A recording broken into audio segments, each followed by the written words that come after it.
Tanggal 4 Desember 1884 di kota kecil Cicalengka, lahirlah seorang bayi perempuan yang kelak akan mengguncang batas-batas zaman. Namanya Dewi Sartika. Di tengah adat yang membatasi perempuan, ia tumbuh dengan semangat berbeda, berani bermimpi dan lebih berani lagi mewujudkannya. Inilah kisah perjuangan seorang putri Sunda yang menyalakan obor pendidikan bagi kaumnya.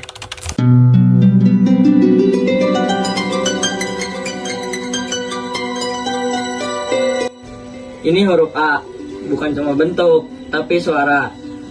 Kalau kamu bisa menulis, kamu bisa bicara, bahkan saat tak didengar. Kenapa aku harus belajar? Satu anak perempuan yang bisa membaca, bisa membuka 1000 mata lainnya. Raden Somanegara dituduh menyebarkan gagasan yang membahayakan pemerintahan kolonial. Ia dibuang dan wafat jauh dari keluarganya. Ia tak sempat melihat Dewi tumbuh, tapi semangatnya tertanam lebih dalam dari sekedar warisan.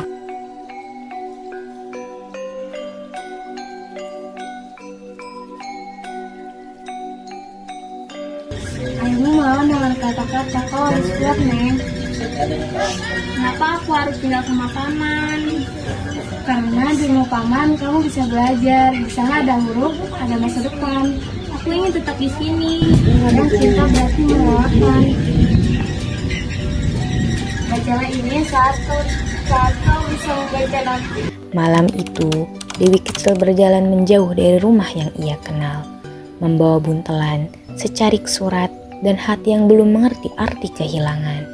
Di Cicalengka, rumah pamannya menunggu, penuh huruf, penuh aturan, tapi juga harapan. Tak lagi ada ayah yang mengajarkan, tak lagi ada ibu yang memeluk. Tapi di antara sunyi, ia mulai belajar bahwa perempuan bisa kuat, bahkan saat sendirian. Di sini kamu akan belajar seperti anak laki-laki lainnya. Tapi aku perempuan. Tanya, perempuan cerdas bisa membebaskan banyak-banyak hal. Tahun-tahun berlalu dalam barisan huruf dan tatapan diam. Di rumah Patih, Dewi tumbuh, diajari, dijaga, tapi tak sepenuhnya dibiarkan bermimpi. Ketika siang dikuasai aturan, malam menjadi ruang bebas. Dan di tengah dapur dan debu, Dewi mulai merangkai pengetahuan jadi tekad. Buku itu gak bisa bantu masaknya. Perempuan banyak baca, jadi keras kepala. Kalau bisa baca, kita bisa tahu mana yang benar. Dunia ini tak selalu suka yang benar nih, apalagi kalau datangnya dari perempuan. Dari papan tulis kecil, Dewi membawa ilmunya tumbuh bersama keyakinan.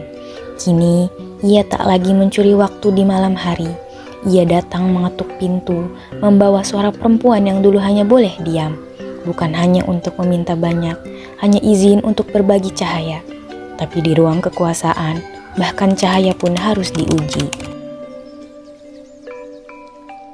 Kalau untuk istri, ini permintaan keponakanmu atau hasrat diri sendiri? Ini cita-citanya, tapi tanggung jawabnya kelak akan membawa nama keluarga kita. Yang kami minta hanya ruangan kosong dan izin. Yang kami beri pengetahuan agar anak perempuan tak hanya cuma diam.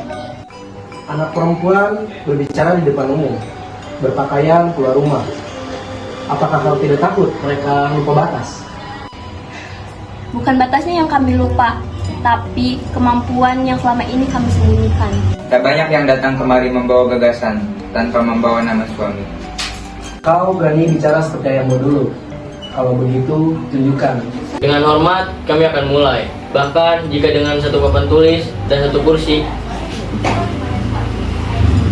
Tak ada upacara megah, tak ada pengumuman besar. Hanya langkah-langkah kecil menuju kelas dan satu nama yang bertahan. Dewi Sartika. Bukan lagi murid kecil yang bertanya, tapi perempuan yang menjawab.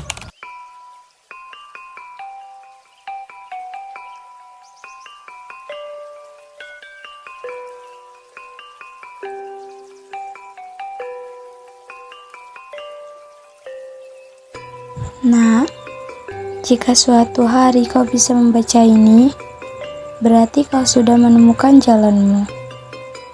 Jangan takut jadi cahaya, meski sendirian, karena yang berjalan terang akan diikuti. Bu, sekolah itu mimpi.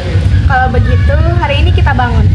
Hari ini kalian akan belajar menulis nama kalian sendiri.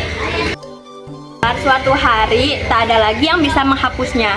Pada tanggal 16 Januari 1904, di sebuah ruangan sederhana di Bandung, sekolah istri berdiri. Dari kapur dan papan tulis pertama hingga langkah kecil para muridnya, semua berawal dari satu keyakinan, bahwa perempuan juga berhak belajar. Dewi Sartika tak membangun gedung megah, ia membangun keberanian yang diam-diam menyalakan masa depan.